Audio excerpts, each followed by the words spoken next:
Avez-vous déjà eu l'impression d'être entouré de personnes qui ont cessé de réfléchir? Des gens qui vivent en pilote automatique, qui répètent des idées sans les remettre en question, qui acceptent le monde tel qu'il est, même s'il est en train de s'effondrer? Regardez autour de vous. La précipitation est devenue une vertu, la superficialité, la norme. L'opinion est devenue une monnaie d'échange, et le silence, un luxe que peu peuvent s'offrir. Imaginez maintenant que vous vous réveillez un jour et que vous réalisez que la plupart des gens autour de vous ne remettent plus rien en question. Ils ne veulent pas savoir si ce qu'ils entendent est vrai, si ce qu'ils répètent a un sens, si ce qu'ils défendent a de la profondeur. Ils ne font que répéter, réagir, répondre, sans réfléchir. C'est l'effondrement silencieux que nous vivons actuellement. L'esprit humain, autrefois outil de discernement et d'évolution, a été anesthésié, accéléré jusqu'à l'épuisement, saturé de données, et au lieu de clarté, elle récolte la confusion. Au lieu de conscience, le conformisme. Le philosophe Noam Chomsky nous a mis en garde contre cela en parlant de fabrication du consentement. Lorsqu'une société est conditionnée à consommer sans remettre en question, elle perd non seulement sa liberté, mais aussi son âme. Et plus besoin de chaînes pour dominer. Il suffit de désactiver le doute. Mais comment en sommes-nous arrivés là? L'une des causes les plus profondes est l'excès d'informations. Daniel Levitin, neuroscientifique, a montré qu'aujourd'hui, nous traitons 5 fois plus de données par jour qu'il y a quelques décennies. Qu'est-ce que cela signifie? Que face à l'excès, notre esprit prend des raccourcis. Il remplace l'analyse par l'habitude, la raison par impulsion, la pensée par appartenance. C'est ainsi que naît la stupidité collective. Non par manque d'intelligence, mais par fatigue, par saturation, par une dangereuse addiction aux réponses rapides et à la validation instantanée. Nous ne réfléchissons plus, nous suivons des signaux, des likes, des réactions, des voix qui crient plus fort, même lorsqu'elles ne disent rien. La lecture approfondie est en train de disparaître. Les longs textes sont devenus des menaces. La patience est devenue l'ennemi. Marianne Wolf, chercheuse en neurosciences, a démontré comment nous sommes en train de perdre notre capacité à nous concentrer, à nous immerger, à maintenir notre attention. Notre cerveau est en train d'être reconfiguré pour sauter, scanner, disperser. Et sans concentration, il n'y a pas de réflexion, seulement du bruit. Réfléchissez-y. Quand avez-vous lu quelque chose en entier sans prendre votre téléphone portable? Quand avez-vous entendu une idée dérangeante et, au lieu de réagir, vous êtes-vous arrêté pour la digérer? Ces habitudes, qui constituaient le fondement de la lucidité, sont en train de disparaître. Et avec elles, nous perdons le plus important, l'autonomie de l'esprit. Car celui qui ne pense pas par lui-même, pense avec la tête d'un autre. Et celui qui externalise sa propre conscience externalise sa propre liberté. Mais s'il est encore temps de se réveiller, et si cette douleur que vous ressentez, ce sentiment que quelque chose ne va pas, que nous sommes tous hypnotisés, était justement le début de la guérison, alors respirez profondément, car à partir de maintenant, nous allons traverser ce brouillard, et vous verrez, avec une clarté dérangeante, comment nous sommes devenus prisonniers de la distraction. Et plus encore, comment nous pouvons et devons nous libérer. Remarquez comment tout a été conçu pour vous empêcher de penser. Vous vous réveillez, vous prenez votre téléphone, et avant même de regarder le ciel, vous êtes déjà bombardé de notifications, de gros titres, d'opinions et de jugements. Votre cerveau, qui ne sait même pas encore qui vous êtes aujourd'hui, réagit déjà. Et c'est exactement ce que veut le système. Un être humain en mode réaction. Un être humain qui ressent sans comprendre, qui accepte sans réfléchir, qui consomme sans digérer. Penser fait mal. Et dans une culture qui glorifie le confort, la douleur est devenue l'ennemi, y compris la douleur de penser. Carl Sagan avertissait déjà que nous vivons dans une société profondément dépendante de la science et de la technologie, mais où presque personne ne comprend la science ou la technologie. Il ne s'agit pas seulement d'ignorance, c'est le déclin de la capacité à remettre en question ce qui soutient le monde qui nous entoure. Penser est devenu une menace. Le raisonnement est devenu une hérésie. La pensée critique a été remplacée par des certitudes vides, des phrases à effet et des slogans qui évitent le désagrément du doute. L'éducation, qui devrait libérer, emprisonne souvent. John Taylor Gatto, éducateur et critique du modèle scolaire traditionnel, a déclaré que les écoles n'enseignent pas à penser, mais à obéir. Dès notre plus jeune âge, nous sommes évalués non pas sur la profondeur de nos idées, mais sur notre capacité à répéter. L'originalité est punie. La curiosité est considérée comme une distraction. Et ainsi, nous apprenons que pour survivre, il vaut mieux suivre le mouvement et taire nos questions. Mais l'école n'est pas la seule à nous façonner. La peur de l'exclusion sociale nous réduit au silence plus que n'importe quel professeur. Au travail, dans nos relations amicales, sur Internet, nous apprenons que remettre en question peut signifier perdre. Perdre son statut, l'affection, son sentiment d'appartenance. Et alors nous nous taisons. Et avec le temps, le silence devient une habitude.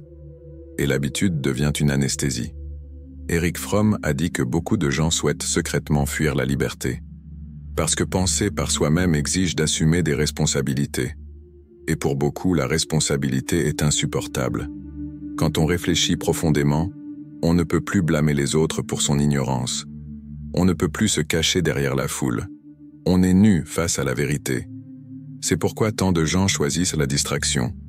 Séries, mèmes, scandales, débats superficiels.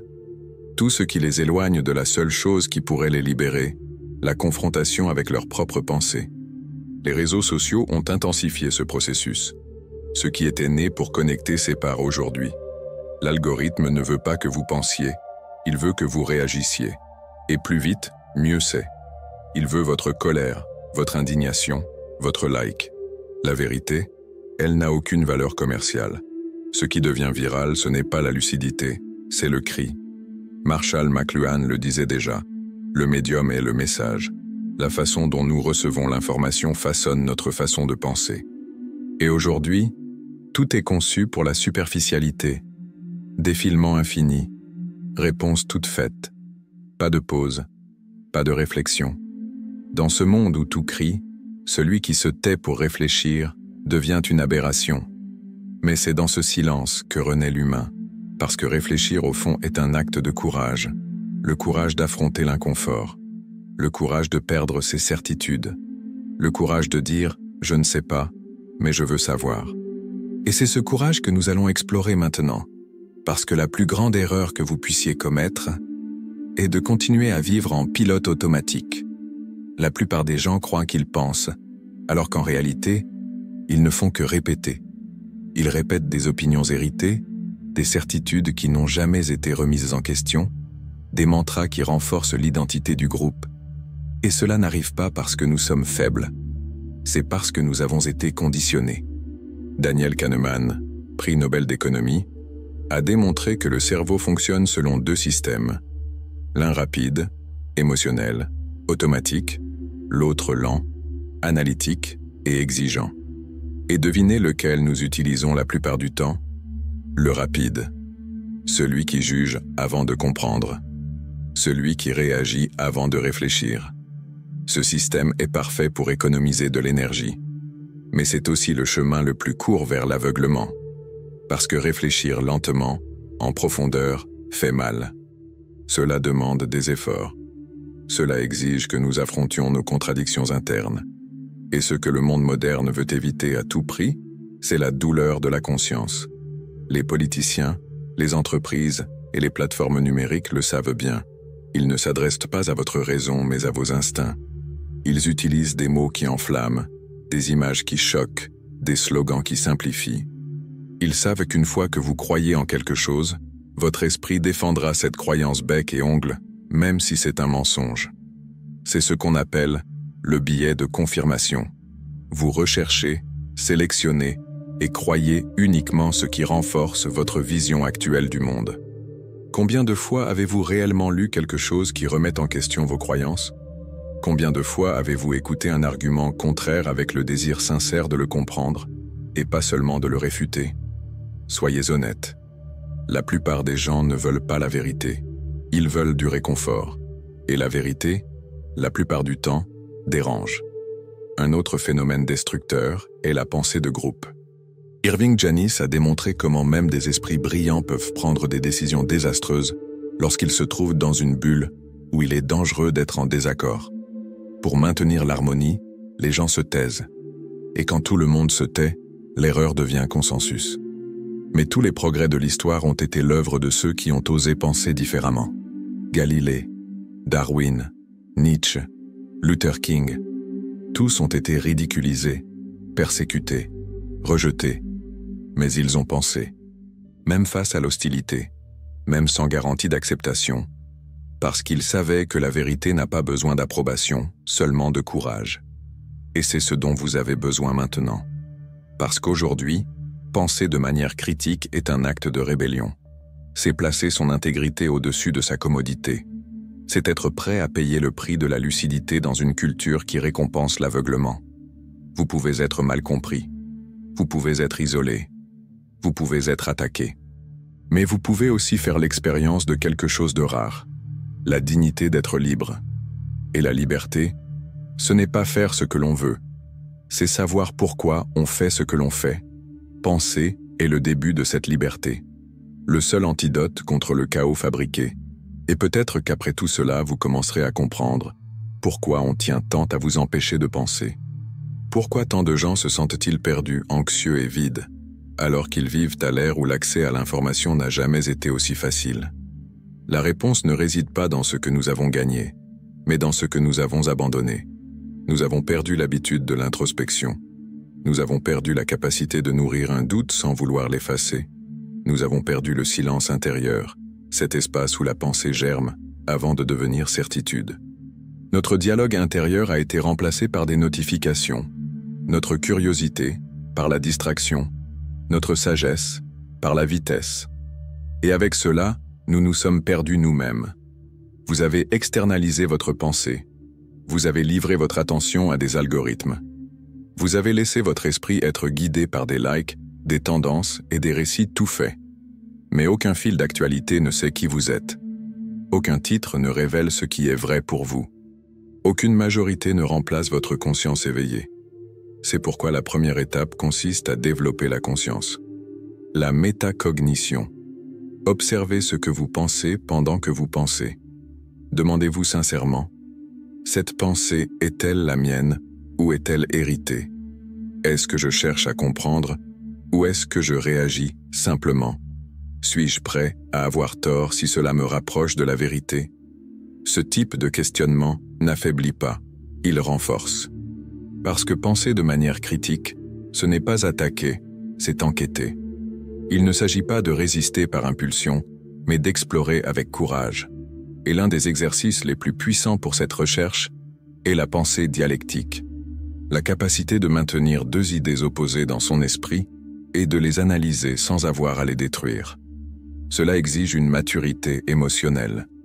Cela exige un silence intérieur. Jiddu Krishnamurti disait « Pour comprendre l'incommensurable, l'esprit doit être extraordinairement calme.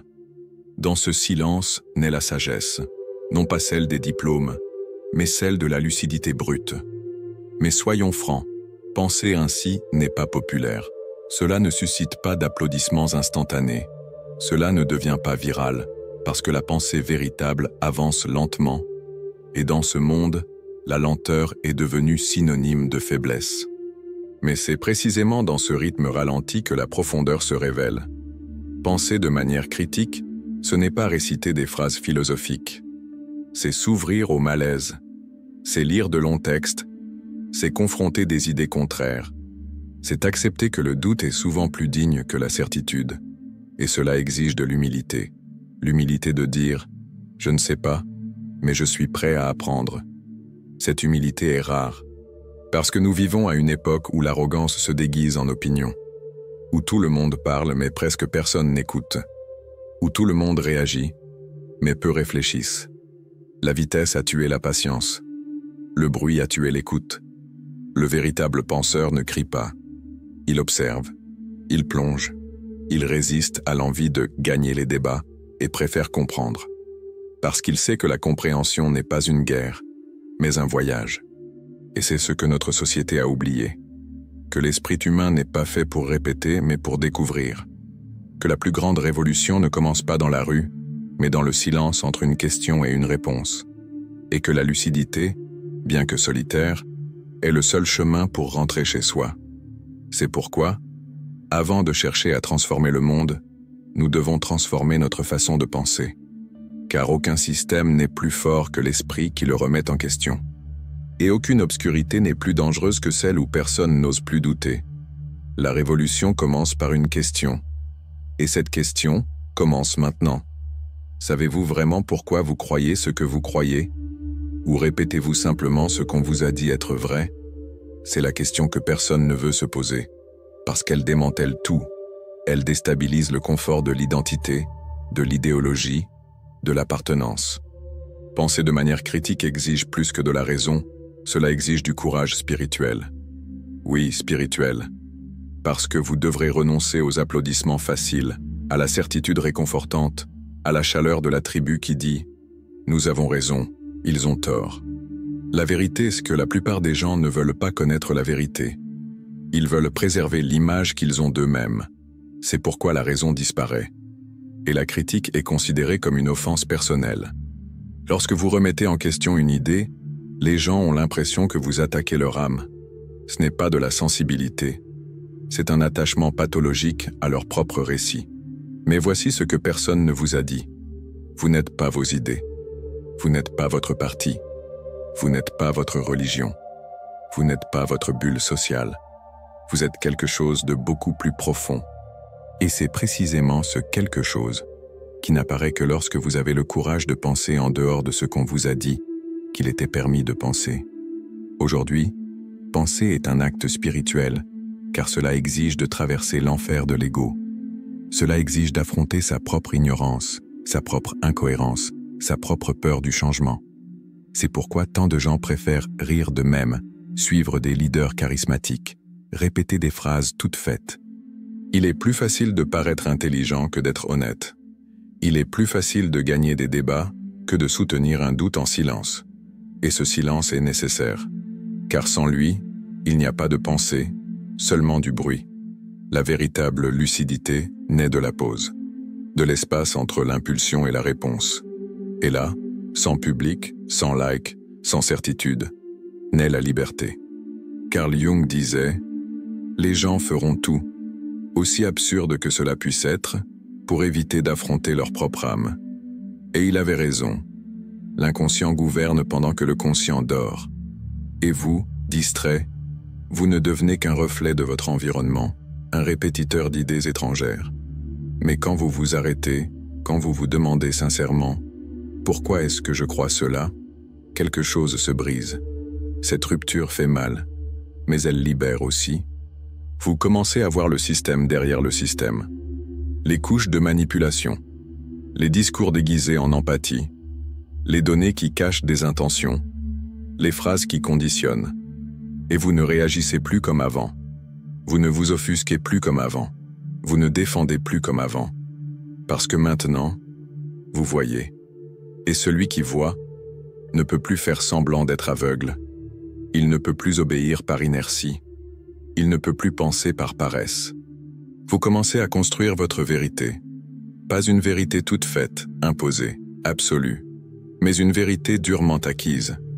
Une vérité qui ne cherche pas à être imposée, mais vécue. Et à ce moment-là, vous devenez dangereux.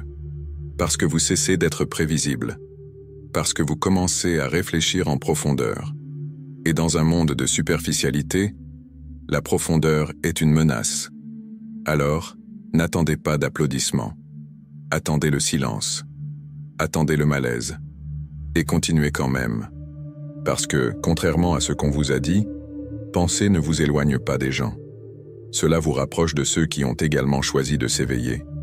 Penser n'est pas seulement un exercice intellectuel. C'est un acte de résistance. C'est la décision intime de ne pas se vendre pour le confort, de ne pas se cacher derrière des certitudes empruntées, de ne pas vivre comme le reflet de son environnement. Penser, aujourd'hui, est un acte spirituel car il exige des sacrifices.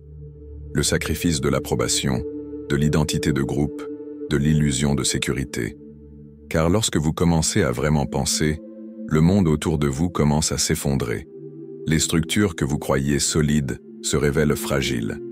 Les discours qui semblaient nobles montrent leurs intérêts cachés. Les liens qui semblaient affectifs se révèlent conditionnés par votre obéissance émotionnelle. Pensez, vraiment, des masques. D'abord le monde, puis vous-même. Et c'est là que beaucoup abandonnent. Car penser en profondeur n'apporte aucune garantie, mais soulève des questions. Il n'apporte pas de certitude, mais des couches. Il n'apporte pas l'acceptation sociale, mais la solitude. Mais c'est dans cet espace solitaire que vous retrouvez quelque chose que vous aviez perdu, votre propre esprit.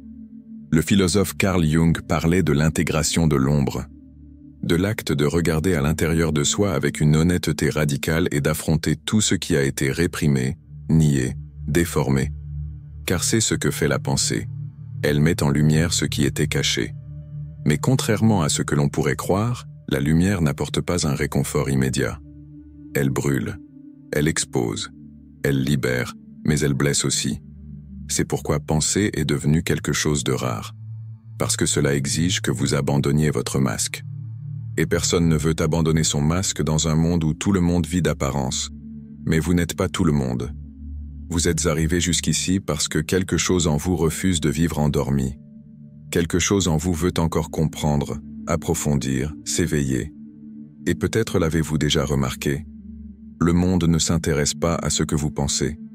Il s'intéresse à ce que vous consommez, à ce que vous réagissez, à ce que vous obéissez.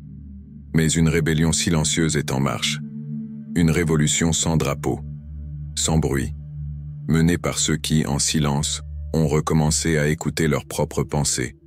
Ce sont eux les véritables dangereux, parce qu'ils ne crient pas, ils ne suivent pas, ils n'imitent pas, ils comprennent. Ils comprennent la manipulation derrière les gros titres, le jeu de pouvoir derrière les discours, le conditionnement derrière les tendances. Ils sont peu nombreux, mais ils sont lucides.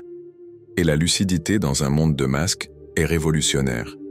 Cette révolution commence par un choix, le choix de réfléchir quand tout le monde veut que vous réagissiez, le choix de faire une pause quand tout va vite, le choix de dire « je ne sais pas » quand tout le monde fait semblant de savoir. Le choix d'être entier, même si cela vous laisse seul. Vous êtes arrivé jusqu'ici, ne vous arrêtez pas maintenant. Si ce contenu a éveillé quelque chose en vous, aimez la vidéo. Cela montre qu'il existe encore des personnes prêtes à traverser les ténèbres de l'ignorance à la recherche de la lucidité. Si vous souhaitez contribuer à ce projet, soutenez-le avec le montant de votre choix. Votre conscience n'a pas de prix, mais votre action la renforce. Et écrivez dans les commentaires un mot qui prouve votre engagement dans cette aventure. Esprit éveillé. Car c'est ce que vous êtes en train de devenir. Et le monde a besoin de plus de personnes comme vous.